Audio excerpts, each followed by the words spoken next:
I am never sure what to think when a character's playstyle is totally upended for something else. And I bet you that only me and a few other people are actually sad that Freddy isn't that much of a chase trapper anymore. What he is now is a total charcuterie board of mechanics. He had a lot of stuff before his rework, and he has a lot of stuff now, but in a totally different direction.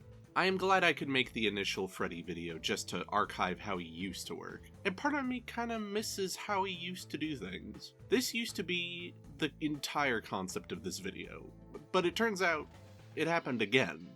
To another character that was jank, but like, importantly jank. Myers wasn't a good character in the way that competitive gamer types think about it, but he was very good from the perspective of being completely unique in his game plan that lets players do specific in-character Myers stuff. And now he has a dash. I am all for making characters more, I don't know, viable? Oh boy, we will come back to how I feel about that word. But I feel like these updates made Fred and Myers viable at two similar costs, which is the cost of their unique qualities for sheer ease of use. Now, this video is going to be about two killers at once. I want to keep it brief, but fuck man, that might be hard for me to do. I won't be going over their perks a second time, but I will be talking about their kits and their add-ons. If I go over time, just know what you're in for. I am the long videos lady. I am gonna talk about them one at a time. Myers first, and then Freddy. Good luck! So Myers is gonna be easier to go over than Freddy, but it's still effectively an upending of his whole shtick. Myers is now a stance change character with an Akuma slide? Okay, let's take this one step at a time. Tier 1, now called Stalker Mode, is pretty much unchanged. You can't run out of look at people juice anymore, which is nice, but otherwise, it is your stealthy, slow form. And now you can access it at any time you want with the click of a button. They added a noise that plays when you stare at people for long enough. People are mad that they added this. I like it, it's scary, so I enjoy it. They made it so you can't really save it for later. It kind of goes to the middle of the bar if you just keep it hanging, which both is and isn't a problem, mostly because of something we'll get into later. Stalker Mode on command means you can switch it on when approaching a generator and stare at them all you want, or sneak around the geometry for an ambush. Said ambush is possible by being able to switch to Tier 2 Myers anytime you want. Now called Pursuer Mode, you basically give yourself a crazy amount of buffs for a basic chase at the cost of not being able to stalk while doing this. A naturally smaller terror radius, a faster vault, these used to be parts of the old Myers already.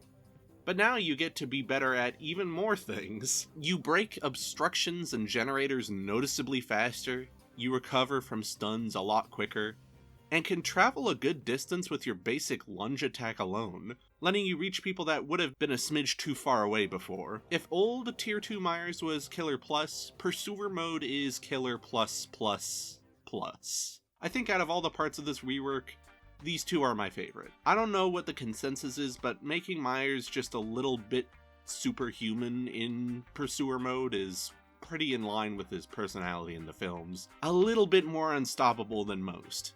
A little harder to get away from than he reasonably should be. I sadly don't find myself in this mode a lot. I get why it's there, but I tend to just stare at people and chase anyway.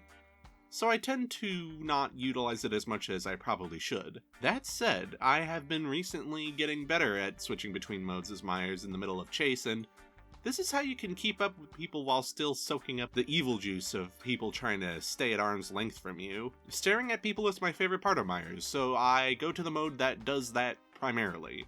Pursuer can still have funny perk interactions though, so please, use it a lot. It's very fun. Staring at people long enough means that you are wrenched out of Stalker Mode and put into Pursuer Mode whether you like it or not.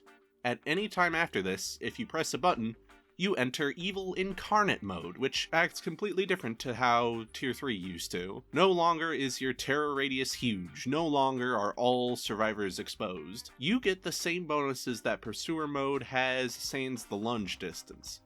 Because now you can, Myers dash. It's called a slaughtering strike, but I agree to disagree. I am going to be real, this is not a good idea, really. I get they want to make Myers more active and give him more he can do to stack up with the high tier killers, but this is more about how homogenized they are trying to make killers now. Like, I think every killer in the last chunk of months has had some sort of movement ability. Dash, teleport, or otherwise. They are a safe bet, but they are just that, safe. It's a massive downside to movement being usually the thing that is the most fun in games. It is also the most powerful thing someone can have in games. And if some sort of movement ability is the only way to have people catch up, then everyone is going to feel the same and not really be as fun to play as. Myers isn't a speedy guy in the movies. He moves with purpose, but he doesn't do this weird slidey dash. The devs have said they tweaked it to feel more like a big lunge, but it doesn't stop it from being just a movement ability, another one. I would have been fine with so many other things. Like, off the top of my head, make him fast and invisible but unable to attack, then make it so that when he's unseen he can quickly come out of stealth, giving the impression that he was there the whole time, like that Jason game that used to exist. Sure, that's complicated compared to giving him a dash, but it's like, would have been more him? I don't know. I just don't think that this fits him. It does, though, give him some sauce, I guess. When using the Myers dash, you have to charge up for a bit. Then you go forward at a good speed, sliding off the environment in a way similar to Pig's Ambush. It goes for a fine enough distance and insta-downs survivors. If it hits a pallet or a breakable wall, it breaks it extremely quickly. On top of this, you won't have to charge the whole way. You can charge it a little bit and still get a mini lunge in. It makes this move, honestly, really flexible for loose, and makes getting close to this boy really dangerous. I like insta-downs, and I like breaking stuff. That makes sense for Myers. Why did it have to be a Myers sprint? I use it plenty of times, and it does in fact feel nice to stick people with it, but it also is just very un-Myers. In my opinion, it is not as much a disaster as people say it is, but it is absolutely an erasure of what made a killer interesting to begin with. After all that guff I gave him, what if I told you that he's still really fun? Yeah, Myers is still a very fun character to play. Sure, he isn't the classic Myers, but he is still, like, a good time. I like ambush dashing as Pig already, so this was a very easy transition for me. And being able to go undetectable at any time is something I always appreciate in a killer. Hell, people say you can't do silly Myers shit anymore, and that's just patently untrue.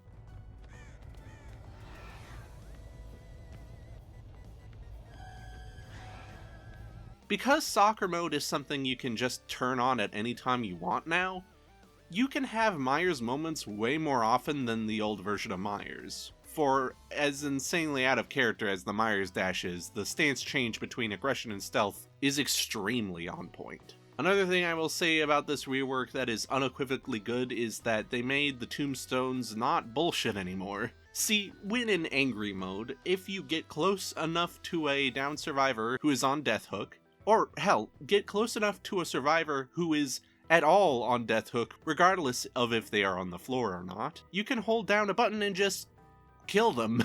No more ambiguity, no more Myers roulette.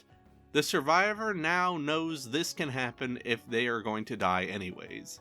To some, this might get rid of the mystery aspect, but to most, including me, it is a massive sigh of relief. And also being a major boon to the whole flavor of Myers just being an exceptionally strange presence. I am probably less angry about these changes than most people are, but trust me, I am still miffed that they sort of missed the point as much as they did. Speaking of those tombstones though, add-on time. They changed like almost all of them. Oh, I almost forgot. This year Garth finally got pubes. The strand of hair is an honestly pretty underrated tool for finding people. Longer-lasting pools of blood are good, but longer-lasting scratch marks are fantastic. It is one of the few things in the game that affects this anymore, now that Predator is a normal perk for normal people. If you miss someone, you can switch to Stalker mode, peer out into the distance, and follow leads that would have dried up a lot quicker. It's not game-changing, but it is a fantastic general scrying tool for injured people. Hey, Jane, get me off this crazy thing called love. Boyfriend Memo now increases the range at which you can stalk. This means you can be a lot more covert as you soak up evil juice. It also means you can see people running away for longer. Stalking already has a pretty good range, so this just makes it totally asinine in scope. I like using this to stalk people who are getting off of gens to avoid me, just being able to slowly walk at them as they run. Time to die! Memorial Flower now increases your base movement speed in Stalker mode to 4.4. Not as fast as a normal killer, but still, it takes the edge off. This isn't going to help a ton with catching people, but it does mean you can stalk and chase at a much faster rate. My favorite use for this is to make taking people off guard when I know where they are much easier. Just turning on stealth mode and boom, I can pull off a tricky jump scare with much less hassle. We are sexy! We are sexy bitches, yeah! Tacky earrings now make you a bit faster than you would be when stalking. They did this before, but now they do this even more. They are basically the old jewelry add-on. You can combine this with Flower to make moving around while stalking extremely slick, but it also just works on its own as a way to keep in the fight while still gaining juice for an evil within. Oh, it smells like carrots and throw up. Dead Rabbit is the same, but in the context of stance change stuff, it means the terror radius decreasing is more for making chases disorienting than before. You didn't tell him about my pubes, did you? No, of course not. Fragrant Tuft is now a green add-on. Ugh, I am such an old head. I hate the new default add-on colors. Why are you blue? But hey, Tuft does a new thing. A pretty cool thing, in fact. This add-on makes new Myers a lot more like old Myers. Sure, it's not exactly the same, it still has the stance change stuff, but it does let you swap out the ability to Myers Dash for a higher base lunge distance and map-wide exposed while you're in Evil Within mode. This is harder to do stuff with than the Myers Dash, but it is honestly just as powerful, in my opinion, if you know what you're doing. I do feel for Myers enjoyers, but as one of those, this still has the same sort of effect to me. Plus, there's a lot of nice synergies to be had with how different this is than usual Evil Within mode. Glass Fragment is kind of like a chainsaw engravings style add-on. Spending longer to charge is not that bad when you remember that you can just do the charge at any point in the bar. And the faster speed means you can zoom at people who would have been just a bit too far otherwise. It's fun as hell, I recommend. Special delivery! Hairbrush seems redundant until it isn't. Myers Dash can break things already, but what it can't do is smack generators. This lets you do that a bit faster, which is nice. But when stacked with other break speed add-ons, it means you can make the first pallet you come in contact with in a chase basically nothing. Like, you don't even have to worry about the slowdown after breaking a pallet you usually have. It's super nice to have now and again. Oh god, I made eye contact. The pearls now just give you a baseline increase in stalking speed. No qualifiers, no special stuff to make it happen. It just makes stalking a little bit faster. Not as explosive as ones we'll get into later, but this is great to just slap on and not have to worry much about. How long have you been married? 7 years. How long have you had that hairstyle? 7 years. The remaining survivor of the hair add-on purge. I am glad that we just have one now, but I miss how nutty the old purple one was. Anywho, this is a reasonable add-on. Stalk more to stay lethal more. Not much to say that I haven't said previously. The Memorial is now in the running for second funniest Myers add-on. It makes picking up survivors and hooking them faster while you are in Evil Incarnate mode. This can fuck up survivors trying to go for a flashy save, but it also, hilariously, makes hooking people take no time at all. God, it looks like I hit their head on the backboard. I almost feel extremely bad. Not for anything else, just this. This add-on is mostly a time saver, but it also leads to some great moments of catching altruistic survivors off guard when they try to do a flashlight save. Did you ever find Bugs Bunny attractive when he'd put on a dress and play a girl bunny? No. Jewelry Box is a weird but fun add-on that decreases the range which you can stalk, but makes stalking pretty damn fast. I love using this in a loop. It's just the perfect range to make active chases easier to stalk within. It's gonna make stalking while further away and trying to keep stealthy much harder, but it will make active chase stalking so much easier. How do you answer the rumors that you are a silly bitch? Judith Journal is the same. Go stalk that obsession, queen. Oh, how very clever. But I don't know why you'd say something like that, knowing that I might come after you with butchering tools! A distant cousin to Glass Shard. This one makes the dash last longer, but you have to charge it a good bit more. This is, on its own, great for making loops really hard to measure for survivors, but paired with Glass Shard, it makes for a very nutty insta-down heat-seeking missile. Become a freight train. I've lost my mojo! Lock of Hair is a big-brained add-on. It gives you a new button that you can use, which is the ability to cancel Evil Within mode on demand. This will chomp half of your remaining charge off, but it also means that you can make your next stalking much easier if you don't have another target to hit with your remaining charge. A big problem I have is wasting charge while putting someone on hook, and this just lets me not deal with that as much. It also synergizes real funny with some other add-ons coming up really soon. It sucks as it cuts. It certainly does suck. Reflective Fragment is a challenge add-on in disguise. A percentage of your evil regained after a hit? Well, that sounds great. Downside is your Myers sprint only does one health state? Maybe it's just really good at making up for that? Damn it, damn it, damn it.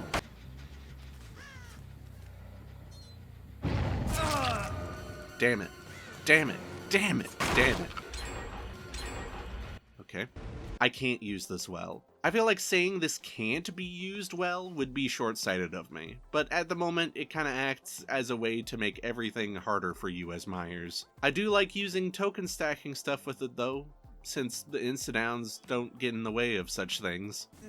Even before you start, that was a preemptive shh. Just know I have a whole bag of shh with your name on it. Tombstone Peace is now reasonable. It simply gives you 20 seconds of undetectable while going into Evil Within mode. You can use this in a lot of ways, but mostly it is just fantastic for ambushes and makes the first chase a little bit harder for folks. You can use Purple Hair to make this happen way more often, by the way. Let me see. Vanity Mirror is no longer the interesting middle ground between Basic Myers and Scratched Mirror it used to be, but it still does a fun thing. When you stop being in evil mode, you see the aura of all survivors for 4 seconds. You heard me right, no range restriction, just you see all survivors. This is really powerful, and lets you know exactly who to stalk next when you are out of juice. It also, unsurprisingly, synergizes amazingly with Purple Hair. Maybe the secret of life is that there are no big whoops, only a series of small agonizing whoops. Tombstone is also not insane anymore. So glad it could recover, we all believed in it. Now it's crazy, but like, in a more normal way. When you have this thing on, your Evil Within only lasts 40 seconds. It is immovable, you can't extend it. That's kinda beans, if you don't know what you're doing. The upside, though, is that hooking a survivor resets your Evil Within duration to full. Basically meaning that you have a fresh bar to use on the next bozo who crosses your path. This makes dealing with altruistic survivors extremely easy, and also makes ping-ponging between hooks lucrative and satisfying. If you know how to use Myers Dash well, this is your add-on. Go nuts. This sort of thing is my bag, baby. A lot of people would be sad that the Scratched Mirror is now an iridescent add-on. I just can't be. I felt the same way when Carburetor for Billy became iridescent. I just considered it the rightful throne for such a transformative item. The Scratched Mirror turns you into a different killer. It makes sense this way. And if it seems like this would fuck over your mirror economy, trust me, when you play enough, you will basically never run out of anything on your main. Scratched Mirror is still the same old beast it was, and while it lost a lot of its old synergies, it now has a few new ones that are pretty damn snazzy. Still my favorite. Mwah.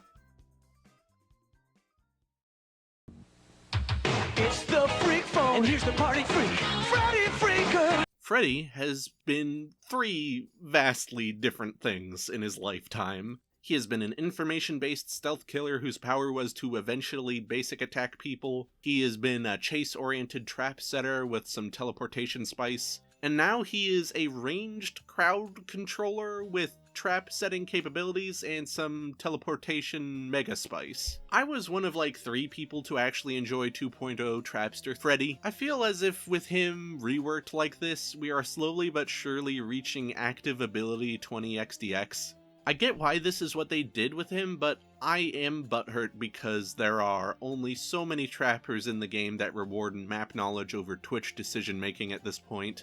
It's weird. I have a lot of fun with Modern Freddy, and if my bitching is making you think about that one add-on, we'll get to that. Mostly I just wish that they would have done all this while still making his big game plan mostly be trap-based. So, let's go on to the actual mechanics. If I don't mention something like dream timers and the awake visual phasing, just assume it is either mostly unchanged or not changed in any important way. Dream snares are now a ranged ability. They slide along the ground and can't really go off of any ledges.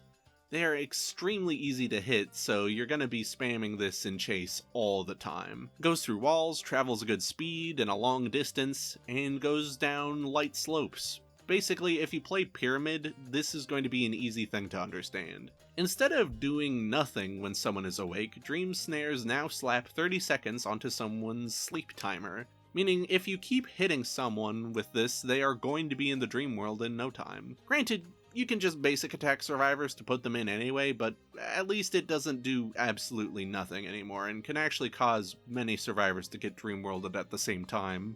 When someone is asleep, this deals a meaty 12% hindered. So you can keep hitting someone with this in chase and they will just get closer and closer to being smackable. 7 seconds is not an insanely long time to wait between streams. So don't hesitate to use this if you know it will create a moment where you can smack someone. This is less fun for me to use than the Dream Snare. I just blatantly don't find it as rewarding. I don't know, it feels too free. I liked the friction of having to set a trap and get survivors to set it off. Now it's just kind of a fine enough spammable slowdown. It's good and very satisfying at points, don't get me wrong. Being able to predict where someone is going through a wall is a definite dopamine hit. I just feel like it's not what I am personally into. I am more into the reworked Dream Palettes. Dream Palettes are now completely base kit, but they act differently than they used to. At any place where a palette can be but isn't, be it broken or just not spawned, you can set up a Dream Palette. They are now pretty obviously fake when you get up close, and they can even be used as regular palettes to smack you over the head with. Downgrade, right? Wrong. They still break apart when dropped, meaning you can just juke someone trying to use one and go in for the kill. This is only one thing you can do though. If you look at an already existent fake palette, you can click on it, and after a small delay, it will explode into gore. This can put awake survivors almost immediately to sleep by adding 60 seconds of meter to their gauge at once. And for asleep survivors, it just straight up hurts them. This is by many means pretty unconventional, but as an area denial enjoyer, Dream Palettes are my bread and butter. There is almost no restriction to setting these down. If a survivor tries to go around and break them, you can just replace them from meters away. You can have 8 out at a time, and that means 8 only barely usable palettes that explode when I want them to. Hitting people with this power is extremely fun. There is a lot of specific neato things you can do with it. My favorite maneuvers include setting this up near other pallets and making someone choose on the spot, as well as detonating a pallet I am chasing someone into so they have to juke weird and I can basic attack them. I am going to sound like a contrarian, but this is my favorite part of Freddy's new kit. It is just totally unique among the killer cast. It calls upon a skill that isn't usually asked of you as a killer, your ability to time a long fuse explosion. A close second, far as kit aspects I adore, is his teleport ability, which is now, horrifically good. Freddy's teleport has been unbound and turned into a beast of map control. First off, you can teleport to any generator now, even blocked ones, even complete ones. No stipulations exist anymore. Generators are now just fast travel spots no matter what is happening to them. Good change already. That would be enough to make this pretty nice. Being able to transport yourself to the objective whenever you want is already powerful. But teleport now has a different thing it can target. See, if there is a survivor who is asleep and also involved in a healing action, be that healing someone, getting healed, or healing themselves, you as the killer will see their aura through walls and hear killer instinct go off. When this is happening, you can hold the teleport button to appear within 8 to 12 meters of that survivor. You can basically put yourself within jump scare range of them upon being transported. This gives Freddy's sleep status effect so much more weight that it didn't have before. Sure, Oblivious is a nasty enough status effect when you deal with it on such a scale, but now, if you try to heal at all while asleep, you are going to become the next target. You could get transported to, or you could simply get seen through a wall when he's up close. Healing while asleep is a death sentence, and that makes Freddy so much scarier to deal with on its own. We aren't even done. Now, whenever Fred teleports, he kind of also poofs out an 8-meter mist around him. This will add 15 seconds to the gauge of awake survivors and cause awake and asleep survivors to get hit with Killer Instinct for a few seconds. This isn't always going to hit, but it is still very nice when it does. The Killer Instinct is really handy for orienting yourself after showing up. The only downside to all this buffage is that you can't really fake teleports anymore. You can do that, but it uses your whole damn teleport bar. And while that is sad, all this flexibility more than makes up for it. I am a massive fan of this new teleport. It's just so mean. My favorite part of it, aside from healed teleports, is how you can make it even more flexible with certain add-ons, which are coming up in like a few seconds. With so many ways to put you to sleep and so many ways to capitalize on it, I think this rework definitely makes Freddy much more of a menace. I do wish I still had his stationary snares in full, but this is still extremely fun. Having so many options on one killer makes my brain very joyous. Overall, happy with the rework, just maybe a bit wistful about it as well at times. Now for the add-ons, which have become 10 million times more interesting after the rework. If something is basically the same, I will again be brief, but pretty much everything is touched up here. Now I'm playing with power! Larger dream snares means easier to hit dream snares. I wouldn't rely on this too hard if you want to learn the dimensions of the normal projectile, but this does mean that double survivor hits are easier and blind shots on generators can yield more results. Now I'm playing with kids drawing. Kids drawing is something that you kinda have to have faith in. I feel like people get caught up in the damage numbers-esque argument surrounding if this thing works, and like, no, it does in fact work. Sleep timers are always going up, so adding more to the sleep damage you do means a few extra seconds tacked on. This makes spreading out your abilities quite good in a chase against many survivors at once, and generally just acts as a nice way to make your abilities just a smidge more dangerous on survivors. Now I'm playing with sheep block. This is yet another dude just trust me add-on. You won't be seeing the effects of slower cooldown alarm clocks firsthand, but the more that you can cut down on survivors' avenues to get woke, the better. Only affects one way of waking up, but it's very hands-off and it's very easy to get value out of this. Now I'm playing with faster exploding dream pallets. Wool Shirt is an evil add-on that makes your pallets explode just a little bit quicker. If someone is a brainiac who understands exactly how long a pallet burst takes, this can catch them very off guard. It also means that survivors need to get out of dodge much faster in general, and can also lead to some unavoidable hits. If you are a gore explosion enjoyer like I am, this is a very fun thing to play around with. Now I'm playing with the simple ability to teleport more often. Teleportation is already nice and fast if you have people snoozing, so this just makes for great garnish. Big fan of showing up unannounced on the regular. Now I'm playing with power!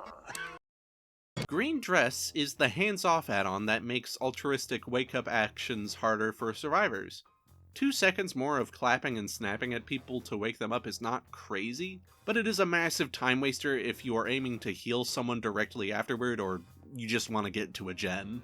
Now Nancy's sketch makes alarm clock invincibility quite a bit shorter, meaning if you can see someone who has woken up recently, they can be affected by your moves much sooner. I like taking this when I am running a snare-oriented build so I can keep on actually affecting people. Now I'm playing with rope.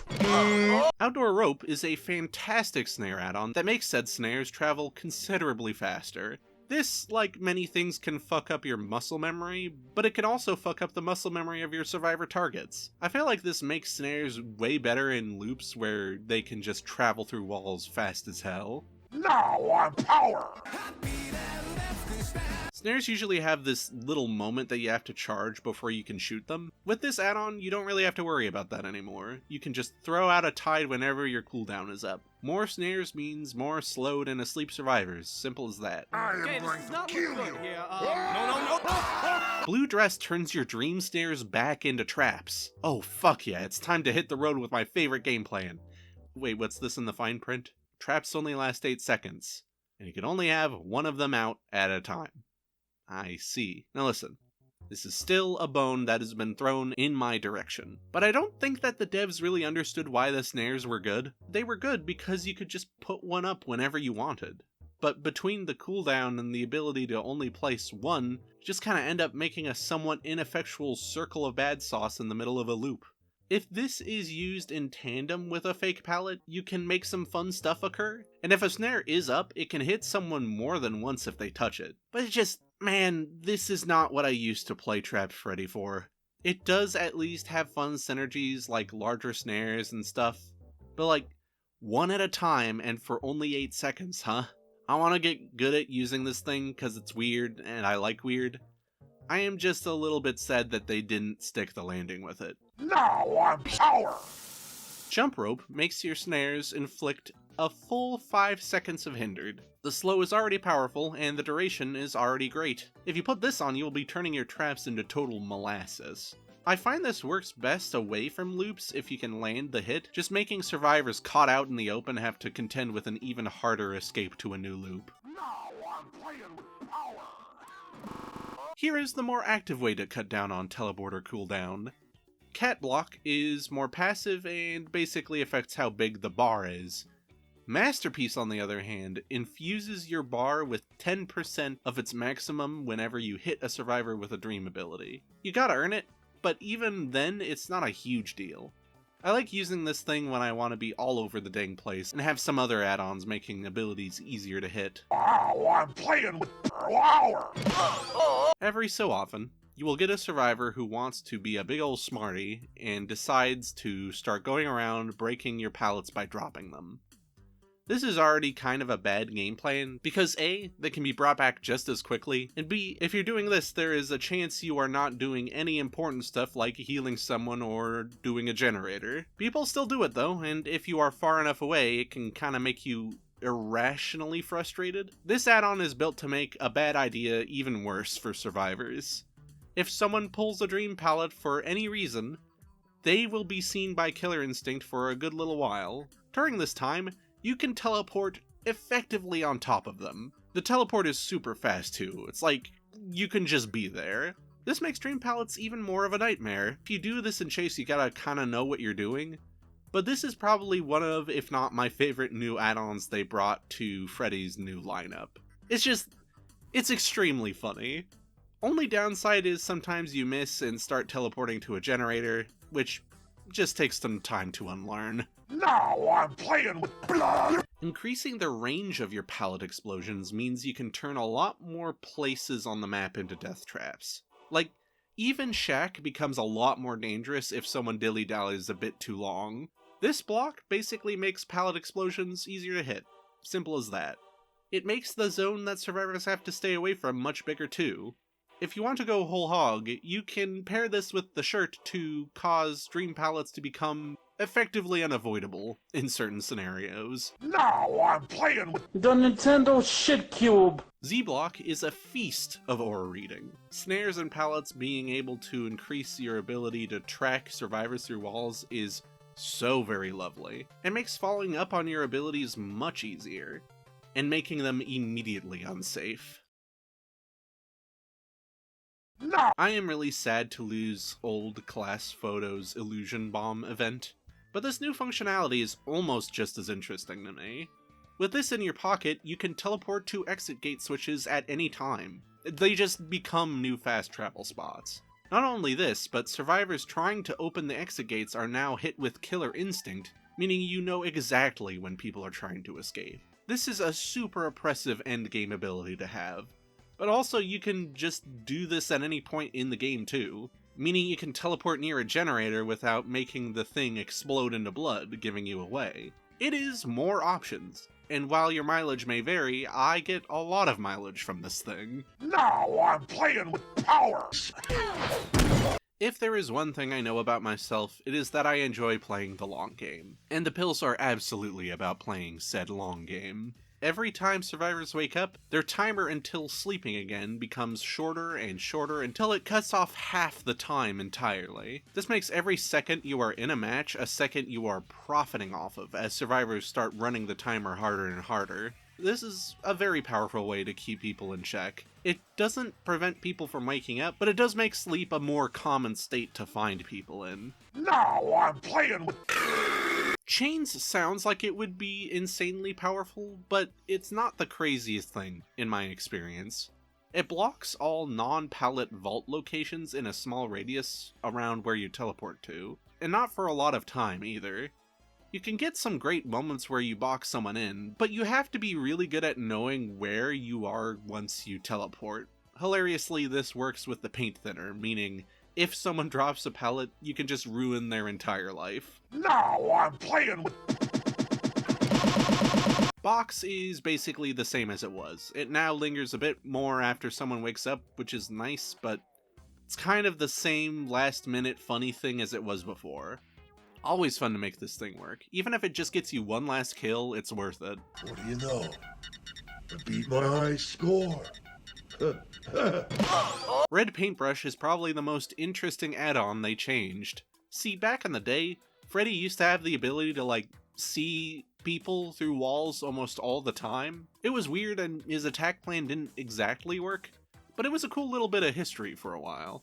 We now have an aspect of this game plan back in the game. Paintbrush lets you see sleeping survivors if they are further than 32 yards from your location. This can let you keep tabs on certain folks way easier, and basically creates a constant BBQ and chili effect as long as people are snoozing. The downside is steep, 30 more seconds for survivors to fall asleep. That can be brutal, but honestly it only matters if you are used to being really aggressive with your ability usage on awake people. If you get up close and smack them with your hand, they still go to sleep instantly, so if you are pressed in a chase, this is the way to go. I love this thing not only as a history lesson, but as a very odd bit of constant survivor finding. It helps a ton in teleport-oriented game plans. Listen, as positive as I am in this video, I have to admit, I am conflicted about these reworks.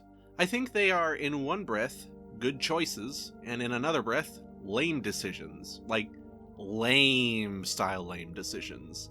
In a lot of games, there are characters that are held back by the baseline concept of their kit. They can't be as flexible as the ones that can just do things, because they want specific things to happen. Or they need to actively do something specific in order to get their shit done. It's classic TF2 spy versus soldier type stuff. A spy has to do a lot for one kill. A soldier really doesn't have to perform a specific action to get said kill. They can do whatever. This must mean the spy is badly designed, right? No, not at all. Because you know what is more important than something being flexible and viable at high levels? Being fun to play and interesting. I don't pick my mains based on what will nuke the enemy fastest. I pick my mains based on what I have to do to get my job done. I don't want to just aim and shoot people in deadlock and just win, easy as that would be. I instead want to play the character that has to fly around and kick you in the face from space. I don't want to play the obviously overpowered AD carries present in Smite, as fun as they are to play. I want to play as the guy who can't kill and just crowd controls you the whole game. I don't want to play a character that can kill from any distance in Marvel Rivals. I want to play the character that has to get up close and personal to make shit happen. I want friction. When I play as Ghostface and I see that a character can just sprint around wherever they want and get kills, do I get jealous? Personally speaking, not even a little bit, because I like what I have to do as Ghostface in order to get my downs. I don't want straightforward, I don't want streamlined. I want an interesting game plan that might go against that sensibility. And I don't think that I'm alone in that. When I see quality of life changes in patch notes for any game, I come at it extremely skeptical that they will have gotten rid of an interesting challenge that was posed by a previous game design choice. Different isn't always good, but neither is doing what is technically most powerful every time. The Freddy rework is in many ways essential and needed to happen. The Myers rework is like pretty much good. I will still play these characters and absolutely enjoy myself when I do so. It's not poison to my fun that these boys are just a little bit more streamlined. But it is disappointing that the way I like to play these characters is locked behind specific add-ons that either leave things changed enough to not be exactly right, or have a caveat that forgets why people played the original to begin with. Listen, don't get me wrong, behavior has bigger fish to fry. Frankly speaking, if those bigger fish don't come back crispy to the bone, I might just think they're coasting. Now, I am suspicious.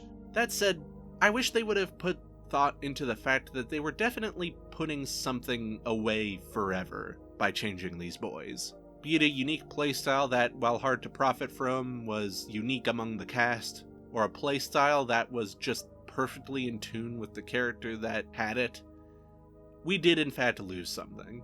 I don't know. I like these new characters, but they aren't what I have been practicing and honing my craft at. I hope I can attune to their wavelengths so I can enjoy them more than I do. They both have some really fun aspects. But I will always be playing these guys a little bit bittersweetly. Ugh, sheesh. That was plenty. Sorry to get all Debbie Downer on at the end there. I hope you enjoyed my video about these two reworks. I don't think I am going to be going this in-depth about future reworks. I am already behind on making new killer videos as it is, but these guys are so important to me that I felt the need to go more in depth. Next DBD video is going to be about Spirit Halloween. I guess YouTube has a hype thing, I don't know how it works. Apparently click that because likes and subscribes are broken? I don't know why people do it. Have a lovely day, don't get turned into a dash killer, the money isn't worth it, bye!